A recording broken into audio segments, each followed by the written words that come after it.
Ay, mga ka-FB, may pakilala ko sa inyo na tanim, siguro familiar din sa inyo ito.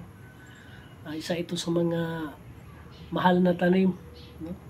Nung kapanahunan ng pandemya, kung saan nababaliw yung mga tao sa tanim.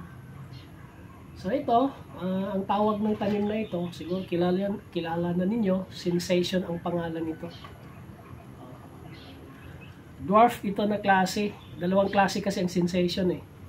May giant at saka may dwarf. Ito, nagiging mas dwarf dahil sa maliit na paso yung nilagyan ko. Sinadya ko para hindi siya ganong yayabong. No? So, ganito lang sa kalaki. Ngayon, dahil sa medyo mataas na siya, ililipat natin siya sa ibang paso. Pero bago natin siya ilipat, may gagawin muna tayo sa kanya na paglipat mo, hindi siya ma-action na mamatay, no? Manatili pa rin na buhay yung kanyang mga dahon, hindi malalanta. So ang unang ginawa ko, tinalian ko ito, no? Ilagyan ko ng props para hindi siya mabali. Kasi ang gagawin natin, mag-i-initial cut tayo dito sa puno. I-cut natin ito ng kalahati. Then, iwanan natin for the next 2 weeks siguro. Kung nag-heal na yung sugat, saka pa natin siya diretsong putulin at saka ilipat sa ibang paso na naman. So, ito lang yung pamamaraan guys, no? Para sa mga ganitong tanim na kung ilipat mo siya sa ibang paso, hindi mahuhulog yung kanyang mga dahon.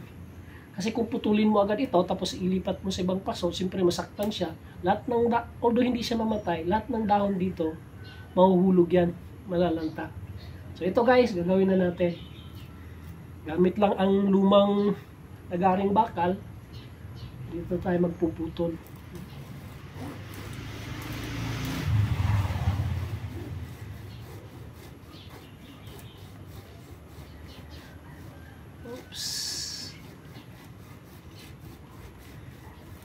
Kalahati lang. Okay. So, ito na, no? Naputol na natin ang kalahati. Huwag lang ituloy. Okay.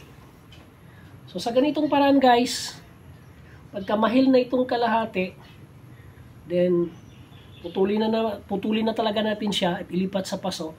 Lahat ng mga dahon niya, hindi ito malalaglag.